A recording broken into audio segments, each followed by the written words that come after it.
En esta primera sesión abordaremos aspectos generales sobre el funcionamiento del aparato cardiovascular, aspectos que representan la base para comprender mejor cuando profundicemos en futuras sesiones. Supongamos que un día, al despertar, en lugar de ser un maravilloso Homo sapiens, usted es un protozoario. Supongamos una amiba en su fase de trofozoito y vive tranquilamente en el colon. Los nutrientes que necesita para sobrevivir pueden ingresar directamente, ser digeridos y empleados en diversos procesos. Los desechos pueden ser excretados sin mayor problema. No habría la necesidad de un aparato cardiovascular. Sin embargo, somos seres multicelulares y complejos. Por ello, se requiere de un conjunto de estructuras que cumplan al menos esa función básica: hacer circular las sustancias que necesitamos y desechar las que no. Y como ahí debemos incluir algunos gases cuya adquisición y expulsión ocurren en un tejido específico, y lo ideal es que no se mezclen tanto, por eso se necesita que haya dos circulaciones con dos bombas, aunque interdependientes y trabajando en serie. Para que así funcione, se necesitan los tres principales componentes: el contenido, que va a llevar las sustancias, es decir, la sangre; las bombas, que van a movilizar ese contenido; y los ductos por donde van a circular. Así vemos el circuito completo, con una admirable bomba de unos 300 gramos que es capaz de bombear, a lo largo de una vida, aproximadamente 400 millones de litros de sangre, a través de los ductos que vamos a dividir en la circulación sistémica y en la circulación pulmonar. Una circulación sistémica y una circulación pulmonar. El cometido más importante será, pues, distribuir los gases disueltos, moléculas que se requieren para la nutrición, el crecimiento celular y la reparación de los tejidos, pero además es responsable de contribuir a mantener el equilibrio hídrico, a enviar señales químicas a las células mediante hormonas o neurotransmisores circulantes. Es capaz también de disipar en mayor o menor medida el calor generado en el cuerpo y así regular la temperatura. Y también, muy importante, se encarga de mediar respuestas vasculares en la inflamación, que se dedica a la defensa del huésped contra microorganismos invasores. Este maravilloso aparato, además de cumplir con dichas funciones, tiene una gran capacidad de adaptarse a las circunstancias cambiantes de la vida. Por ejemplo, dormidos o despiertos, en reposo o con la actividad física, parados o recostados, ajustes de acuerdo a cambios en la velocidad, si nos encontramos en ayuno o durante el proceso de digestión, adaptaciones a cambios en la presión intratorácica o el estrés. En este punto, cualquiera podría reclamarme y decirme que yo había dicho que estas sesiones tendrían un enfoque para comprender la enfermedad y ayudar al prójimo, y no sobre la kafkiana posibilidad de despertar siendo una amiba. Y yo le diría, estas primeras ideas que he comenzado a hilar son un preámbulo. A partir de aquí, la cosa se puede poner más práctica.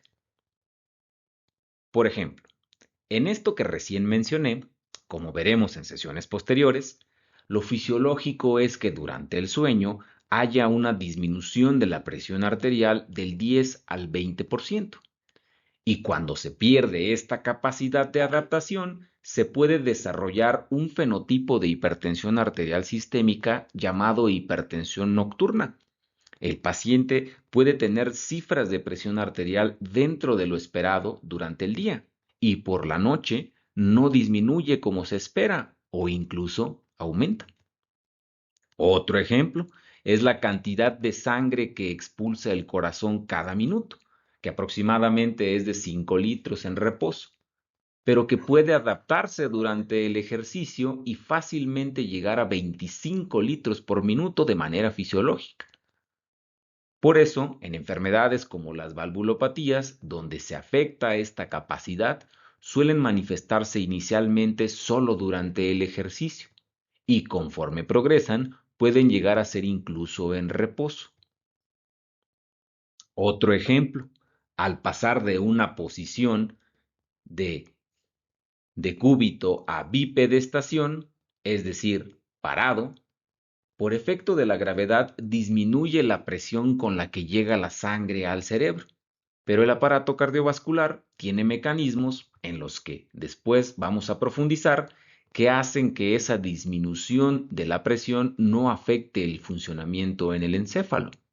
En la enfermedad, cuando se pierde esa capacidad de adaptación, puede haber una caída de la presión sistólica de más de 20 milímetros de mercurio o de la presión diastólica de más de 10 milímetros de mercurio, algo a lo que le llamamos hipotensión ortostática, y se va a manifestar con datos a nivel neurológico, como la visión borrosa, el mareo o incluso el desmayo o síncope. Los efectos de la aceleración o desaceleración quizás los han visto en algún video. Esos cambios de velocidad en los juegos mecánicos que pueden generar desmayos, aunque también participan efectos del estrés. Otro ejemplo es la capacidad de adaptar la circulación en ciertas zonas del cuerpo. Por ejemplo, al pasar de estado de ayuno a la digestión, se redistribuye el flujo para mejorar los procesos de digestión y absorción, y aún así mantener un adecuado flujo en otras zonas. Al perderse esa capacidad, aumenta el flujo en el tracto gastrointestinal, pero se sacrifican otros tejidos, por ejemplo, en la somnolencia postprandial. En México utilizamos el término científico mal del puerco. U otra forma de relevancia médica, como lo es la hipotensión postprandial, el paciente que incluso se desmaya después de comer. También los cambios en la presión intratorácica modifican el retorno venoso y por tanto el volumen que eyectan los ventrículos. En ocasiones se pierde esa capacidad de adaptación, por ejemplo, al menos en parte, una persona que tiene un episodio de tos o de estornudos puede llegar a presentar síncope, el llamado síncope situacional. El primer componente de este aparato, dijimos, es el corazón, que conformado por 4 cámaras funciona como 2 bombas dispuestas en serie y que son interdependientes. Presentan características morfológicas y funcionales que le permiten tener un flujo unidireccional, con una eyección intermitente de este volumen que manejan. Para fines prácticos, debemos recordar estos 3 grupos celulares a nivel del corazón.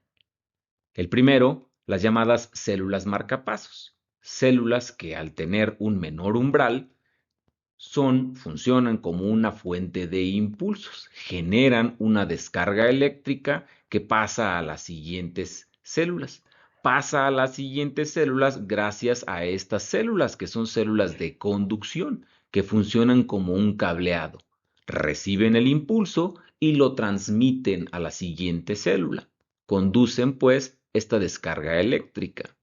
Y finalmente, las células miocárdicas, que constituyen la maquinaria contráctil, son las que se encargan de acortar sus fibras y van a impulsar el contenido en estas cámaras. Hay que puntualizar que estas funciones pueden traslaparse en diversas condiciones.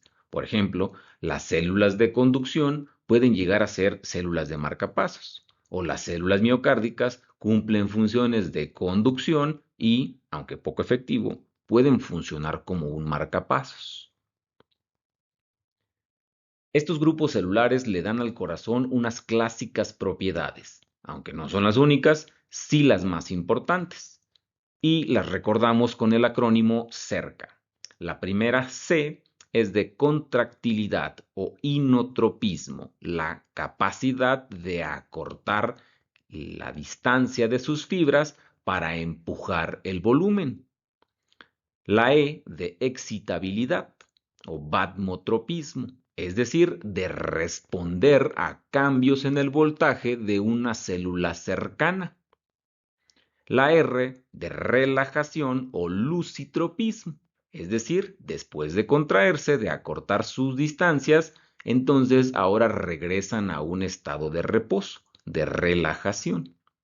La otra C de conductibilidad o dromotropismo, es decir, de que reciben el impulso, se excitan las células, pero además pasan el impulso a las siguientes células, lo conducen.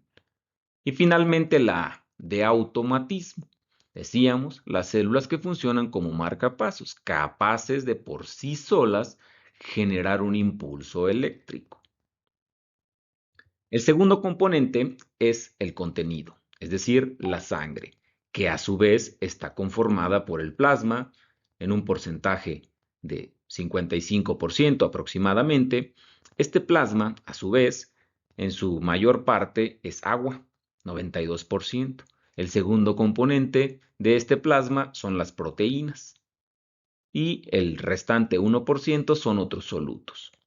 Menos del 1% representado por los leucocitos y las plaquetas, y finalmente los eritrocitos, que representan alrededor del 45%. La proporción de estos componentes en la sangre es de especial importancia en el funcionamiento adecuado del aparato cardiovascular. Como veremos, la proporción de agua comparada con lo demás determina la viscosidad de la sangre, que a su vez, dicha viscosidad puede modificar el flujo, la circulación de este contenido. De esta forma se distribuye la sangre en los diferentes ductos con un mayor porcentaje en el sistema venoso. Por eso se dice que funcionan como un reservorio para cuando hay requerimientos en otras zonas del organismo. El tercer componente de este aparato, decíamos, son los ductos, los vasos sanguíneos que funcionan como contenedores. Aquí es importante tener una idea del diámetro y el grosor de la pared, como vemos en la imagen, pero para fines de la fisiología es más importante recordar algunos aspectos de la histología. Por ejemplo, la mayor cantidad de tejido elástico que tienen las arterias, que le confiere la capacidad de distensibilidad, un aspecto relacionado a su vez con la presión. Aquí vemos entonces el tejido elástico en mayor proporción en las arterias grandes, en arterias pequeñas, predomina esta capa. O por ejemplo, la cantidad de músculo liso que tienen las arteriolas, que les da la capacidad de contraerse o dilatarse según los requerimientos. Y por eso son los principales determinantes de la resistencia que ofrecen los vasos sanguíneos al flujo. Aquí vemos estas arteriolas con una mayor proporción de músculo liso. Vemos que todos los vasos tienen endotelio. Dentro de las múltiples funciones de este endotelio se encuentra la de la regulación local del flujo o la presión. Vemos también que los capilares solo tienen dicho endotelio. Esta característica que ayuda a la difusión del contenido de la sangre a las células en las que se tiene que repartir. Ahora bien, ya reconocemos los componentes y funciones básicas del aparato cardiovascular de forma general, pero ahora conviene abordar la siguiente interrogante. ¿Por qué y cómo fluye la sangre? Entonces, hablamos de la hemodinámica, que se encarga del estudio de las fuerzas que determinan ese flujo. Para que ocurra ese flujo, debemos comenzar con algunos conceptos clave que ocurren en la bomba, como lo es el gasto cardíaco, que es la cantidad de volumen que eyecta el corazón por minuto, y resulta de la frecuencia por el volumen eyectado, el llamado volumen sistólico. Y después tenemos el índice cardíaco, que además del gasto cardíaco contempla la superficie corporal. Estos dos aspectos determinan el inicio del flujo con la capacidad de ejercer presión sobre el volumen para impulsarlo hacia los vasos. En el estudio de la dinámica de fluidos es muy importante la ley de Boisier. Al parecer así se pronuncia. Pero como también se llama de Hagen-Boisier, le voy a llamar ley de Hagen. Esta ley establece que la tasa de flujo volumétrico de un fluido en una tubería cilíndrica es directamente proporcional a la diferencia de presión entre los dos extremos de la tubería y a la cuarta potencia del radio de la tubería, e inversamente proporcional a la longitud de la tubería y a la viscosidad dinámica del fluido, como se observa en la fórmula. Si usted, como yo, entró a medicina huyendo de las matemáticas, no entendió ni papas de lo que dije y solo observa jeroglíficos en la imagen, no se preocupe. El entendimiento de esas cosas se los dejamos a los expertos. Lo que nosotros sí tenemos que reconocer es que estos cuatro factores determinan el flujo: el gradiente de presión, que es decir, la diferencia de presión en dos puntos de la longitud de un tubo, supongamos una arteria. El radio de la arteria, por ejemplo, si hay vasodilatación o vasoconstricción. La viscosidad, por ejemplo, cambiará en pacientes que tengan eritrocitosis o poliglobulia o si tienen anemia. Y finalmente la longitud del vaso, recordando el efecto que genera al ocluir parcialmente una manguera, modificándose pues los flujos y la velocidad de éste. Entonces, uno de los determinantes en la presión, que la definimos como la fuerza en determinada unidad de superficie, y la forma de medición más frecuente en medicina es milímetros de mercurio. Lo que aquí observamos en la imagen de la izquierda es la diferencia de presión entre un punto y otro, entre este punto del vaso y este otro punto. Va disminuyendo la presión, entonces va a haber una diferencia. Ahora bien, ¿de qué depende esa reducción de la presión del punto 1 al punto 2? Bueno, si hablamos del sistema arterial, en primer lugar, de la fuerza con que fue enviada la sangre por parte del corazón, aquí. Y en segundo lugar, de qué tanta resistencia le ofrezcan los vasos a ese flujo, lo que le llamamos resistencias vasculares. El sitio que mayor capacidad tiene para oponer resistencia, dijimos, son las arteriolas. ¿Recuerdan la cantidad de tejido muscular que dijimos que tienen? Bueno, por eso se dice que funcionan como una llave de paso, disminuyendo o aumentando el flujo al modificar el diámetro, por tanto, modificando las resistencias. Una forma para correlacionar esta presión, el flujo y las resistencias es la llamada ley de Ohm, adaptada para el flujo en circuitos.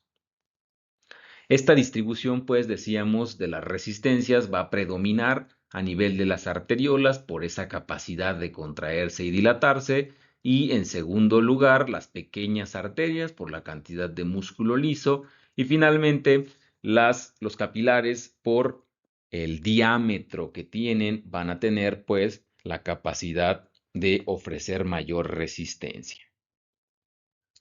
Esta presión en un vaso de la que hablamos además tiene otro factor que influye, que es la orientación espacial que hay entre un punto y otro. Teniendo en cuenta esta orientación, podemos definir tres clases distintas de diferencias de presión en la circulación. Empezamos con la más importante, la llamada presión impulsora. Entonces, la presión impulsora va a determinarse como la presión de un punto a otro sobre este eje, el eje longitudinal del vaso. ¿Qué determina esta diferencia de presión? Lo que decíamos anteriormente, la fuerza con la que fue eyectada la sangre y la resistencia que le ofrecen los vasos, predominantemente. La segunda forma de presión es la presión transmural, que se encuentra en el eje radial, la diferencia de qué tanta presión haya sobre esta zona y qué tanta presión llegue hasta este otro punto. Entonces, entre un punto y el otro, esa diferencia de presión va a estar determinada por el grosor de la pared, por la resistencia de la misma. Y finalmente tenemos a la presión hidrostática, que también juega un papel importante. De acuerdo a la orientación espacial que decíamos, por ejemplo, aquí a 45 grados, la gravedad va a tener un efecto. A eso le llamamos presión hidrostática. Y entonces va a depender de la disposición, si está a 90 grados, si está a 0 grados o si está a 45 grados. Entonces, dependiendo de esta orientación, se modifican estas presiones. Otro aspecto relevante es la capacidad de los vasos sanguíneos para distenderse hasta cierto punto, una distensibilidad finita, que está relacionada, como vimos, con la cantidad de tejido elástico que tiene el vaso, siendo las de mayor porcentaje las arterias. Por ello, la distensibilidad arterial va a ser un determinante importante en la presión arterial. Es por ello que en estados como la arteriosclerosis, en las que se pierde esa distensibilidad, se puede desarrollar hipertensión arterial sistémica. También mencionábamos los efectos que tiene la fuerza de gravedad para modificar la presión, ya sea en el sistema venoso o arterial, dependiendo de la orientación de los vasos y por tanto del cuerpo. Quizá le ha pasado. Estás recostado en tu cama, tranquilamente, viendo cosas importantes en el celular. Por algún motivo, te levantas de forma apresurada y llegas a sentir un mareo o visión borrosa. En parte es por esa disminución de la presión arterial media en la parte más elevada del organismo, en el encéfalo. Se modifican, pues, por efecto de la gravedad, las presiones en diferentes puntos del sistema, en este caso, arterial.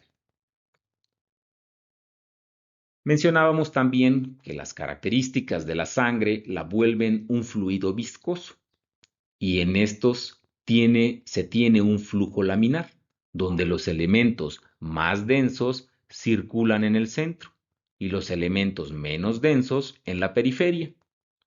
Y entre estos dos extremos se van formando capas de elementos que fluyen a diferente velocidad. Por eso se llama flujo laminar. Por estas láminas formadas, dependiendo de la densidad, se va a modificar la velocidad con que fluyen. Esto se cumple siempre y cuando la velocidad no rebase un número crítico, el llamado número de Reynolds. Cuando se rebasa dicha velocidad, el flujo, en lugar de ser laminar, se vuelve turbulento, como vemos en la imagen. Los elementos adoptan diferentes direcciones y eso puede generar un sonido. ¿Por qué es relevante esto? Porque si entendemos eso, entenderemos, por ejemplo, el método auscultatorio para la medición de la tensión arterial, en el que se insufla un manguito hasta que la presión ejercida sobre un vaso, supongamos braquial, lo ocluya.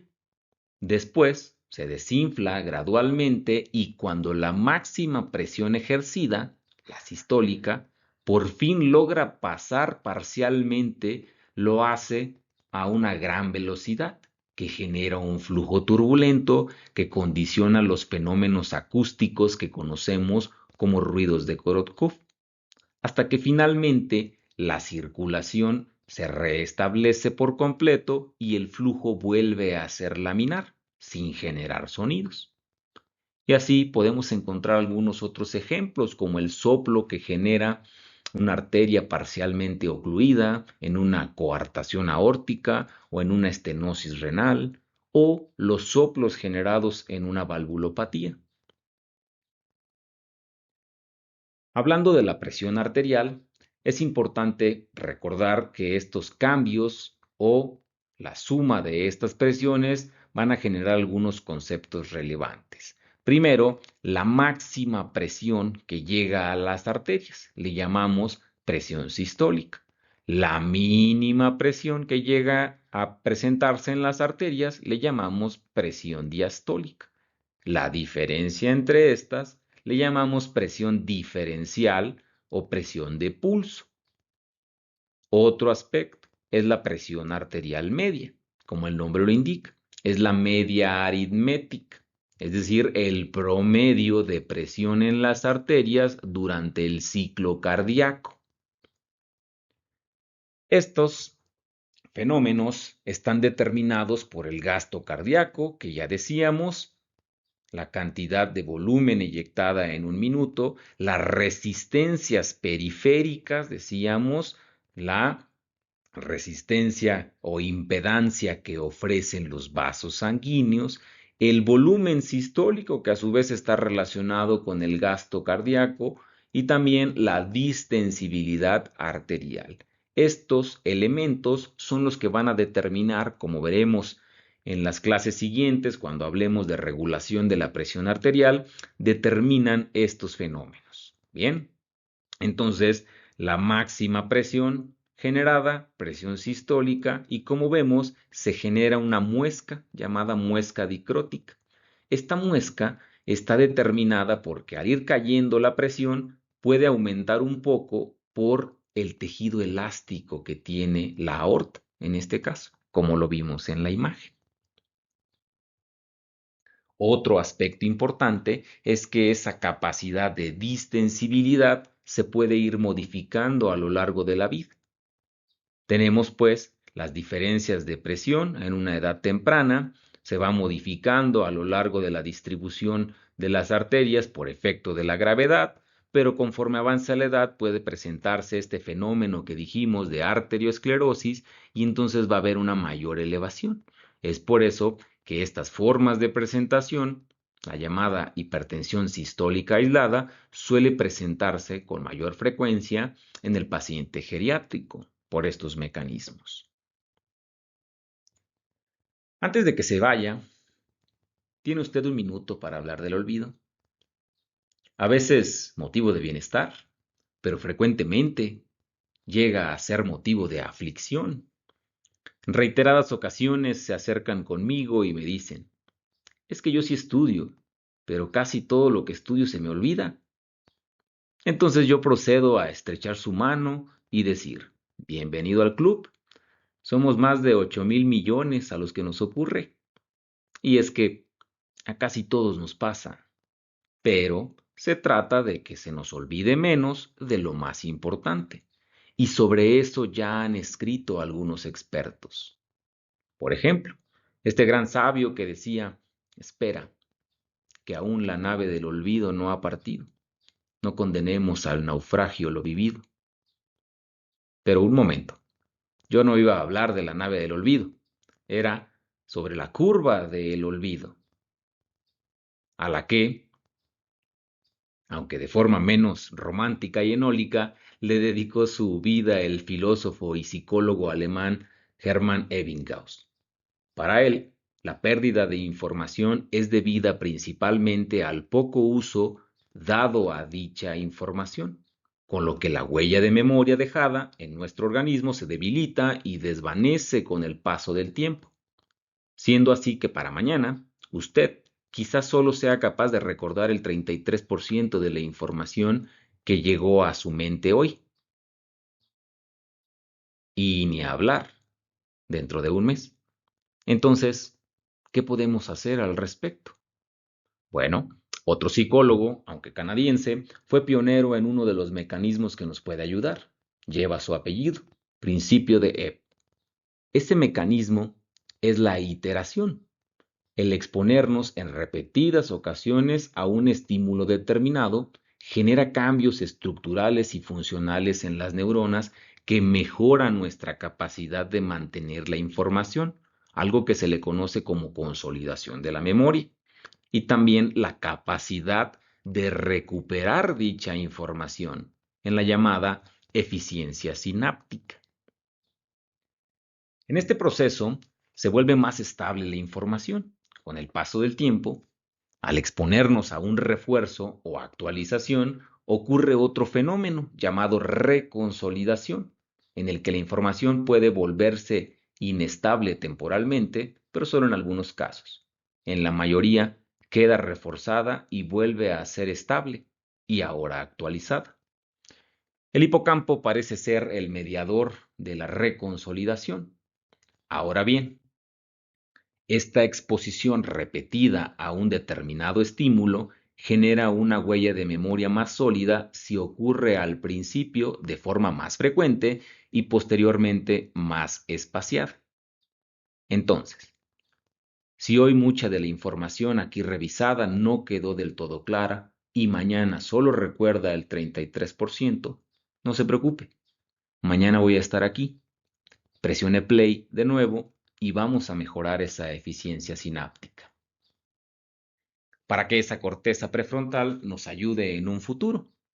Por tanto, la trillada frase, la práctica hace al maestro, no es en vano. Genera facilidad cognitiva, una recuperación de la información con menos esfuerzo.